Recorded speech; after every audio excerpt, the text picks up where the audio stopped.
Hej, jeg hedder Esau. Jeg er 23 år. Jeg er fra Aalborg af. Og jeg har været her lige under et år. Jeg kom i april sidste år. Jeg hedder Gersemi. Jeg er 27 år. Jeg kommer fra Storkøbenhavn. Jeg har været her lidt over et år. Jamen, jeg var færdiguddannet og havde sådan set ikke lige mod på at starte voksenlivet. Og havde lidt lyst til at stikke af, og jeg havde aldrig været ude at rejse, ligesom så mange af mine venner derhjemme. Så det her, det var en oplagt mulighed, plus at vi jo har Filipino Street Kids. Jeg er selv adoptivbarn fra Asien, og følte, det her det kunne være en måde at give tilbage på. Jamen, nogle gode oplevelser. Det der med at prøve at skabe et liv i et land, som er så meget anderledes end det, vi har derhjemme. Opleve masser af ting. En weekendtur.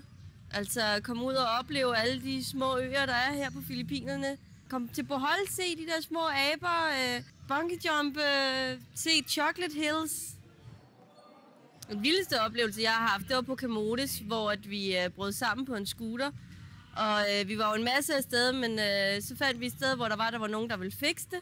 Imens vi stod og ventede på, at mændene stod og ordnede det, så alle damerne og børnene, de var over på den anden side af vejen, og de inviterede os ind. Selvom de ikke havde noget, så delte de alt. Altså, de havde sådan noget, der var sådan lidt eller ris, nogle friske bananer og sådan noget. Og da det var, de havde fikset scooteren, og vi ville gå derfra, så ville vi give dem nogle penge for, at vi ligesom havde fået lov til at spise mere. Det ville de knap nok tage imod. Det er vildt at se nogen, der har så lidt, der ikke engang ved, om de har mad i morgen til deres børn, vil sidde og give til sådan nogen som os fra Europa, som jo har alt, hvad vi skal bruge. Det vildeste, jeg har prøvet sådan der, det var da vi var i Cavason Falls, hvor vi så kommer ned fra de her vandfald her. Efter vi lige har sprunget fra godt og vel 20 meter, skal jeg lige hilse at sige. Det var fucking sindssygt. Så står jeg, der er nogen derinde, der skal købe noget souvenirer. Så står jeg der ved sådan en palme, tager et skridt til side, så falder der bare en kæmpe kokosnød lige ved siden af mit hoved. Fortæller til chefen et par dage efter, og så fortæller han, at det er det, der dræber flest mennesker i Asien. Rigtig meget. Du er væk fra alt og alle derhjemme.